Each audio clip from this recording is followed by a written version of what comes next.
Welcome back, storytellers. Today we have a huge subject, and that's scenes. What goes into a scene? How do you structure it? As opposed to a fragment, which are those pesky things between scenes that show up when you're trying to get a character from point A to point B and you're meandering and you're unsure. Well, today we're going to cover all of that. So grab a snack and your favorite beverage. My name is Robert Jones, and you are watching The Story Detective.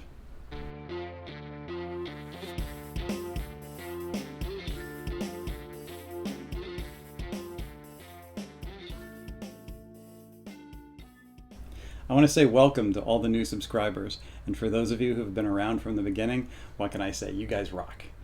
Now, by the end of the video, if you find that it has value, there's a like button to be clicked, there's a subscribe button to be hit, and a bell to be rung so you'll be notified of my future videos. So what are scenes? Would it surprise you to know that all functioning scenes share the same key factors, and that those factors can be summed up in 4 simple points?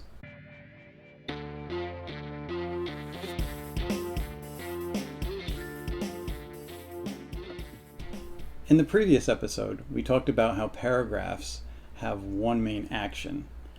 Well, scenes are the same thing. Those smaller actions in paragraphs are building up to a larger, suspenseful action within each scene. A scene's core action doesn't necessarily have to be a car chase or a fight scene. It can be as subtle as a difficult boss assigning a task to an employee knowing that they're destined to fail. 2 friends having a disagreement because members of the same team also generate conflict between one another. In order to define conflict, ask yourself, what is it that the point of view character wants in the scene? And what are they willing to undergo in order to achieve that goal? Conflict, once defined, happens simultaneously, interiorly and exteriorly. If you've watched actors, the way they portray, there's really no voiceover and no thought. And they think of those psychological aspects of the character, like we talked about in part 1, and they bring that into whatever the character is facing, because what they're feeling inside always defines what's happening on the outside. Hence the term show your story was developed, because everything has to be happening visually first. And the same thing happens in a novel. When you're showing a scene, have something visual, then you get the thoughts. When you're watching films, keep an ideas notebook. And when you're watching an actor that portrays those emotions, write them down. That way you'll kind of have an arsenal to look back on when you're displaying that emotion, and you remember, oh, so-and-so in this movie did that really well, and you'll get a variety of actions to support the emotional responses. Let's take that back to our original examples of Batman and Spider-Man. How is conflict generated in their universe? That for Spider-Man might be going up against another scientific mind like Dr. Octopus, and Dr. Octopus is kind of looking at the world they live in, the same world that Peter lives in, saying the world doesn't understand us. In the terms of Batman fighting the Joker, Joker is destroying everything that's order. He does everything to gain Batman's attention, and he's destroying everything that Batman is trying to keep and maintain in terms of the order in Gotham City. When those characters come together in conflict, it's their intentions, which brings us to the second point.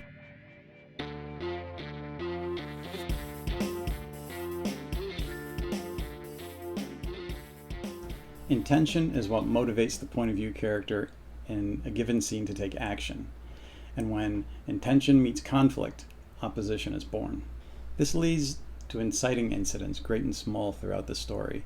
And when intention gets blocked or squashed outright, it generates an emotional response. Intention defined is something that the point of view character wants to happen, or maybe doesn't want to happen, at the onset of each scene. And for those of you who enjoy subtext, what a character wants to happen and doesn't want to happen, and that's where that inner and outer conflict meet. We've all seen movies, read books where the main character goes out there and there's a problem, and they're having a dialogue with another character, and we think, no, you should be saying this. Why aren't they explaining themselves? But they don't. They're saying something that's completely the opposite of what you expect them to say, or they're putting their foot in their mouths and getting in deeper. And those self-sabotaging characters, all that is done for a reason. Getting back to our examples for a moment, how do the insecurities and the guilt of Peter Parker prevent him from quickly resolving the situation that he's entangled himself in as Spider-Man?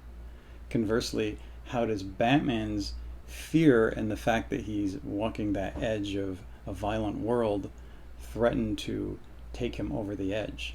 And the hero has a lot to overcome before the resolution of the story, and inner demons play heavily into that. And that's frequently the dividing line between intention and hope. Hope and fear are playing a constant tug-of-war between the characters in your story. Now, Robert McKee said every story has a turning point, meaning that whatever your character intends to happen going into a scene usually meets with a reversal, and that hope is either met or lost. On the other hand, a character may go into a scene expecting the worst and find that they actually get something surprising and looks like it benefits them, but it's usually not what the character expects. It's more than they expect. There's a hidden agenda behind succeeding in something that they didn't expect to get. Because until that final curtain is drawn, positive accomplishments are not very likely. The hopes and fears of our characters become the emotional cord that binds them to readers. For what a character hopes and fears, the readers hope and fear right along with them. Hope and fear set up a dichotomy, a duality that exists in everything that's within your story. There's hero versus villain, good versus evil, even character versus setting. Like we talked about Batman in the first part, how the setting is a reflection of what's inside. How does setting exacerbate the character's fear? Or does it inspire hope? Does it look a little too good to be true? Whatever it is, there's that duality, and we're told to generate conflict on every level of a story.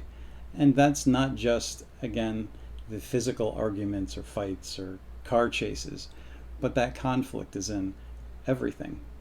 There's the duality on every level, and therefore conflict is on every level. When hope and intention is dashed against conflict, disillusion usually occurs, and that manifests in the form of a surprise.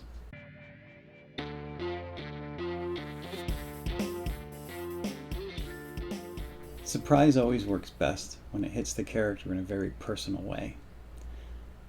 And if you look again at our examples, Batman, he goes out there with his hopes built up with Catwoman for the umpteenth time, and then she leaves.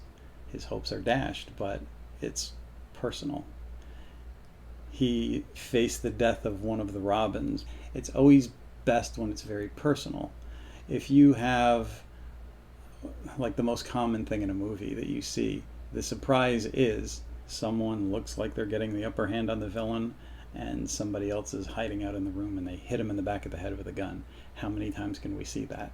It's just that same twist that we've seen again and again and again until it's become a cliche. If you think about your character, if you've done your work, what's inside them and what you understand about them personally, like an actor takes on a role, then when that surprise occurs, if it exacerbates their fear, it not only squashes their intention, but it squashes their hopes, then what you have is a really emotional twist. Surprise defined. It can be as simple as a question that arises that wasn't anticipated. An answer can also be surprising, especially when that answer is something that's shocking or unexpected.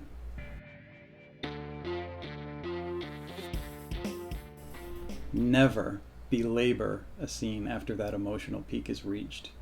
Don't have the character sitting around explaining things or pondering what to do next. You want those questions to simmer in the reader's mind. So you don't want to explain or tell or give away anything. You want to cut that scene and then have the reader move into the next scene quickly while those questions are fresh on their brain. When you get to the next scene or the next chapter, you don't want to answer those questions. You don't want to be a nice guy. Writers are crafty. You want to start your next scene somewhere else with a totally different point of view character. You want to keep the reader in suspense. Those fragments that bridge two scenes, how do you handle those things? You handle them by putting the same elements that we talked about in a scene into a fragment. You don't want meandering. First of all, you should ask yourself a few important questions. Can you jump cut into the next scene and still have it make sense without that bridge between?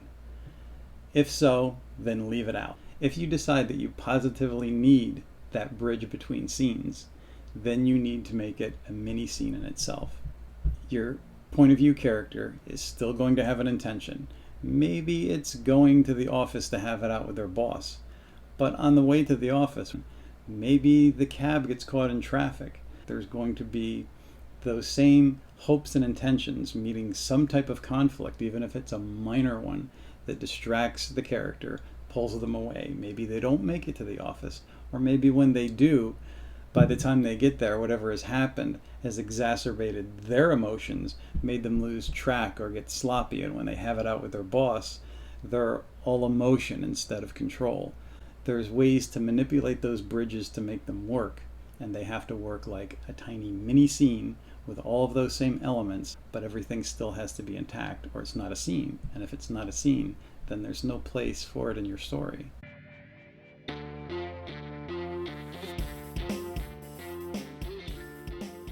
Writing is an art form. You experiment with different techniques, and from each thing you take a little piece and you put it in the sphere of your brain, and eventually those pieces start to link up, your arsenal starts to develop, and when you come to your page, you have less difficulty. When you encounter those problems, you know what to do. Your confidence builds, and when your confidence builds, that's what everybody else sees. We've covered a lot of information here in this series, and yet it's only a taste, a beginning. I hope you've enjoyed it and that you'll join me next time on the Story Detective. And until then, take care and keep writing.